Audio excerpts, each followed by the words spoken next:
Coucou tout le monde, c'est Aurélie, bonjour et bienvenue à chacun de vous. J'espère que vous allez tous vraiment très bien. Je suis ravie de vous retrouver pour notre petit rendez-vous carterie et aujourd'hui, on va voir ensemble une nouvelle façon d'utiliser ces dies, ces matrices de coupe pour pouvoir obtenir toujours plus de ces produits, pour pouvoir utiliser ces produits de mille et une façons. Alors ça vous tente? Alors asseyez-vous, détendez-vous, abonnez-vous et c'est parti.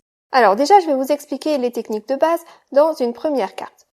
Alors vous allez voir dans cette carte-ci, ce sont des techniques que je vous ai déjà montrées, mais je vais vous montrer dans la carte suivante comment les combiner pour obtenir un effet nouveau. Donc déjà, je vais prendre ce set de dies que j'avais acheté il y a longtemps chez Action, et je vous avais montré par le passé comment vous pouvez utiliser vos dies pour faire des pochoirs. Vous pouvez découper du papier cartonné ou du papier même plastifié. Celui-ci, il est plastifié d'un seul côté. Et comme ça va me donner un pochoir réutilisable. Je vais pouvoir l'utiliser et le nettoyer à chaque fois après utilisation. Donc dans ce pochoir-ci, j'ai été découper 3 des matrices de coupe fournies dans ce set. Et je vais utiliser ça déjà en pochoir sur le fond de carte. Donc j'ai sorti mes encres Distress, je positionne mon pochoir à un endroit sur la carte, et puis je viens appliquer l'encre à l'aide d'une petite brosse. Et pour un effet un petit peu relief, j'ai décidé d'appliquer l'encre surtout sur le côté de la forme et un petit peu moins sur le centre. Bon, ça on fait vraiment comme on veut et je n'ai pas appliqué trop de couleurs non plus, je voulais que ça reste vraiment un fond discret.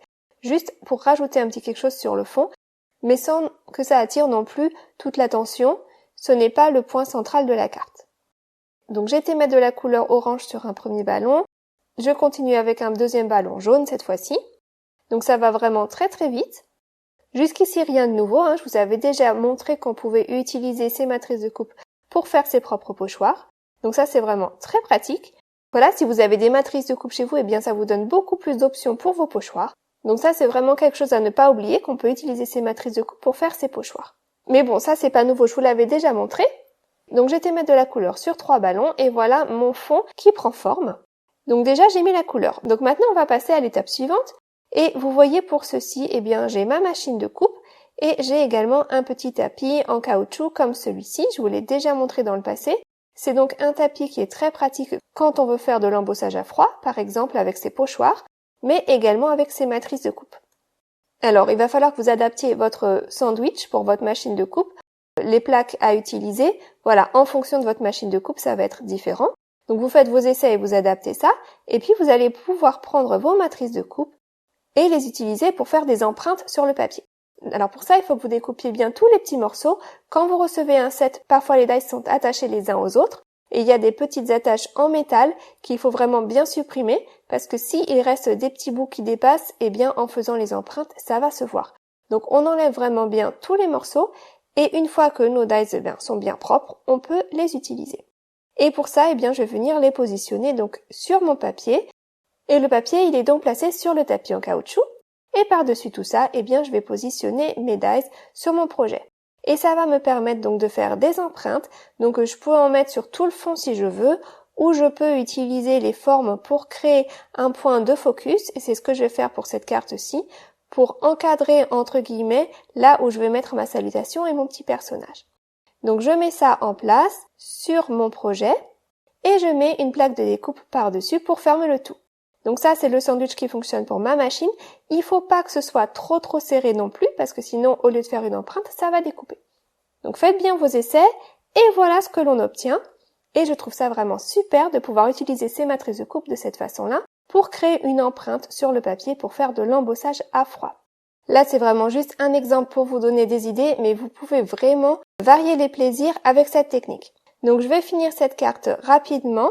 Voilà, en rajoutant des petits confettis tamponnés sur le fond. Alors certains, je les ai tamponnés directement, voilà, du premier coup sur mon fond. Et puis pour un petit peu plus de variation, j'en voulais d'autres qui soient tamponnés un peu plus clairs. Donc pour ça, je vais faire un tamponnage deuxième génération, c'est-à-dire que je vais tamponner une première fois sur un papier de brouillon. Et l'encre restante, je vais la tamponner une deuxième fois sur mon projet. Et vous voyez, ça me donne un résultat un petit peu plus clair que les autres. Voilà, juste pour un petit peu plus de variation dans tout ça. Donc voilà, je vais finir cette carte hors écran et voilà ce que ça donne. J'avais donc préparé un petit personnage, une salutation. Donc ça, c'est l'une de mes planches de tampons de ma boutique. Donc on a notre petit personnage qui est encadré avec cet effet empreinte des petits ballons tout autour. Donc ça fait vraiment très sympa. Alors là, vous allez me dire, oui, mais ça, tu nous l'avais déjà montré, rien de nouveau jusque-là. Et oui, c'est vrai, je vous ai juste représenté déjà les deux techniques que l'on va utiliser, et maintenant, on va les combiner ensemble. Et ça, j'ai été inspirée par une vidéo que j'ai vue, je crois, sur la chaîne My Favorite Things, et je me suis dit, mais c'est vrai, pourquoi je n'y avais pas pensé? J'avais déjà utilisé donc les deux techniques séparément, mais jamais l'une avec l'autre. Donc la technique de l'empreinte et la technique du pochoir combinées l'une avec l'autre. Je vous montre. Donc je vais refaire la même chose, je vais commencer cette fois-ci par les empreintes. Donc j'ai été sélectionner plusieurs matrices de coupe, de fleurs et de feuillage, et je les positionne sur mon papier, qui est donc mis sur mon petit tapis en silicone. J'essaye de faire un petit angle sur le bas en laissant de la place pour pouvoir mettre ma salutation par la suite. Et je mets toutes mes matrices de coupe d'un coup, d'accord? Je ne vais pas m'y reprendre à plusieurs fois, parce que si je fais l'empreinte d'une matrice de coupe, puis ensuite d'une deuxième, eh bien la deuxième passe, ça va écraser l'empreinte faite précédemment. Donc si on veut avoir de belles empreintes et ne pas les écraser, c'est mieux de tout faire en une fois. Donc une fois que mes dies sont positionnés sur mon papier, je pose délicatement la plaque par-dessus et je passe ça dans ma machine de coupe tranquillement. Et regardez ce que j'obtiens. On a une belle impression, c'est pas évident de vous montrer à la caméra, ça se voit mieux de dos, vous voyez là l'impression elle est là, mais en vrai de devant on le voit bien aussi, hein. Voilà, ça fait vraiment très sympa, surtout que les matrices de coupe que j'ai utilisées, regardez, elles ont des petits motifs à l'intérieur. Alors ça, si on fait des découpes comme ça basiques, sans utiliser de tapis en silicone, on va pas le voir. Mais là, avec l'empreinte, eh bien, on aperçoit tous les motifs. Ça nous fait des petites nervures sur les feuilles, des petits motifs également sur les fleurs. J'essaie de vous le montrer autant que possible. C'est vraiment très sympa. Mais bon, c'est vrai que si on s'arrête là, eh bien, c'est quand même un peu vide comme panneau. Donc, ce que je vais faire maintenant, c'est que puisque j'ai utilisé des matrices de coupe, des dies, je vais pouvoir découper ces formes-là dans un autre panneau et me faire un pochoir. Alors vous voyez, pour me faire ce pochoir, là j'ai commencé déjà par les feuillages, j'ai quand même espacé suffisamment mes dies sur le panneau, je les ai pas collés les uns à côté des autres, parce que j'ai pas envie de déborder d'une forme sur l'autre par la suite quand je vais appliquer l'encre. Donc voilà, maintenant je vais pouvoir prendre mon pochoir, le remettre en place sur la forme correspondante, et utiliser une brosse, alors plus ou moins grosse, hein, il y a différentes tailles qui existent. Je vais commencer déjà avec mes brosses les plus grosses que j'ai, et je vais appliquer ma couleur au travers du pochoir.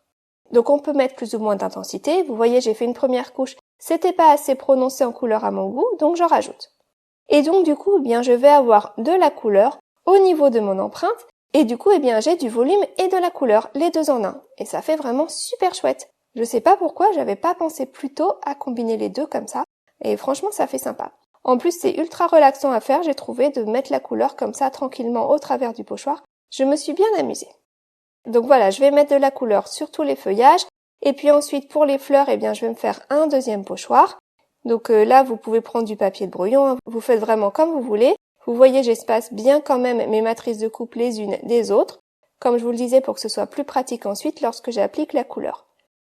Et puis voilà, il n'y a plus qu'à venir mettre la forme au bon endroit. Si j'arrive à retrouver où c'était. Voilà, c'est comme ça. Et puis on utilise donc notre pochoir fait maison pour venir rajouter de la couleur à nos empreintes. Et donc ça donne un effet vraiment différent de ce qu'on a d'habitude avec nos matrices de coupe. C'est un peu comme si on avait un classeur d'embossage avec les pochoirs qui vont avec. Ça se fait, hein, c'est un peu à la mode, mais j'avoue que je n'en possède pas chez moi. Mais voilà, donc si vous voulez vous en faire maison en quelque sorte, voilà comment faire. Donc je vais appliquer tranquillement ma couleur d'abord avec mes brosses les plus grosses et puis finalement j'ai choisi une brosse plus petite pour appliquer la couleur au centre. Et puis également j'ai gardé la même brosse pour appliquer plus de couleur sur les bords des pétales de la fleur pour rajouter plus de contraste à certains endroits.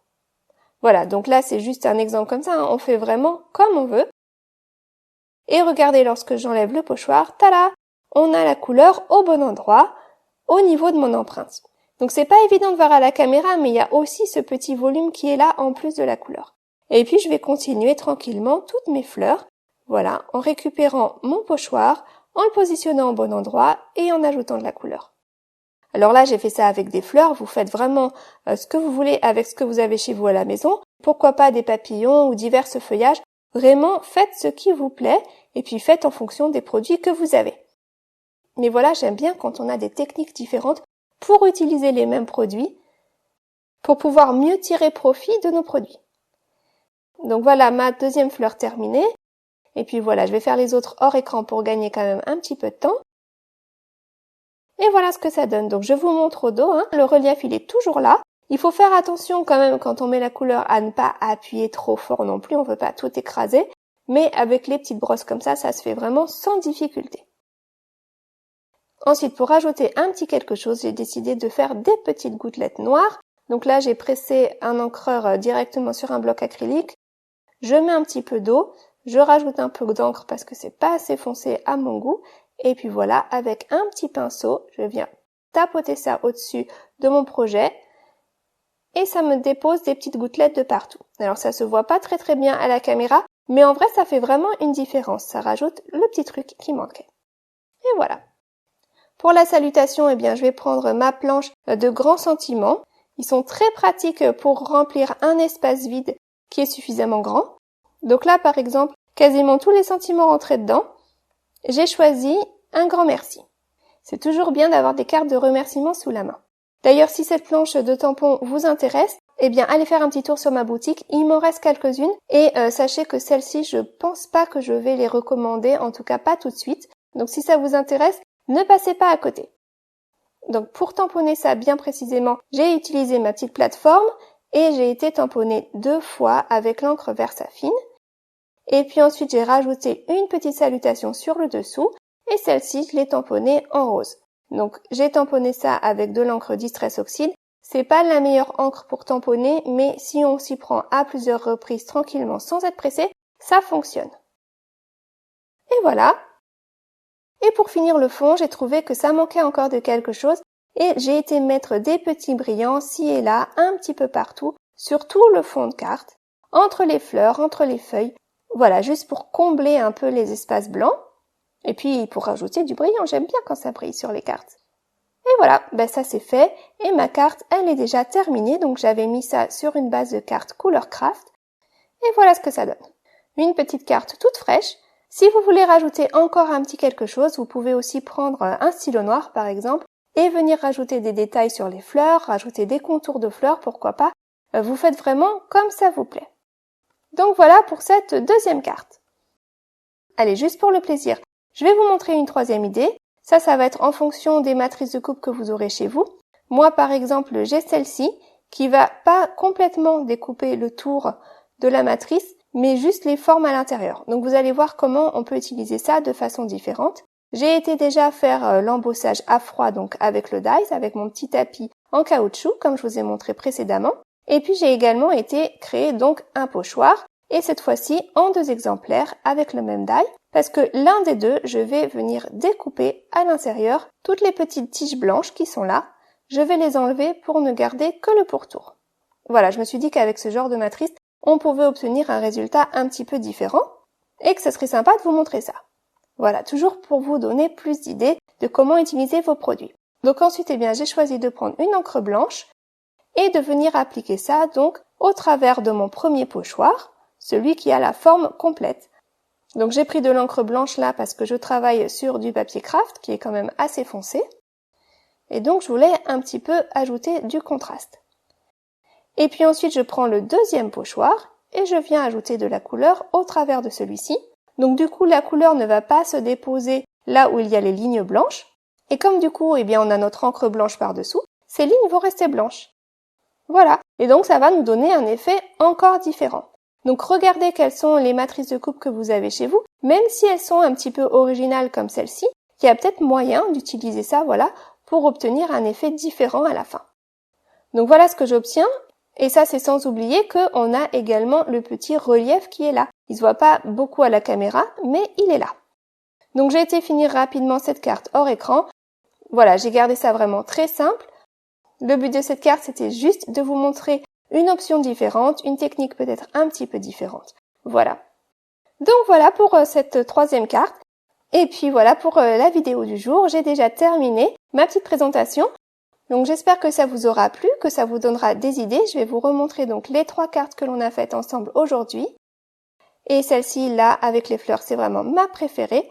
En tout cas, eh bien, si vous avez des remarques ou des questions, n'hésitez pas à me laisser un petit commentaire sous la vidéo. Et puis maintenant, c'est à vous. À vous de créer, à vous de partager, à vous de faire plaisir tout autour de vous. Amusez-vous avec les produits que vous avez chez vous. Voilà, bien je vous souhaite un excellent week-end, une très bonne semaine et puis je vous retrouve la semaine prochaine pour une nouvelle vidéo. Allez, à très vite, gros bisous, bye bye.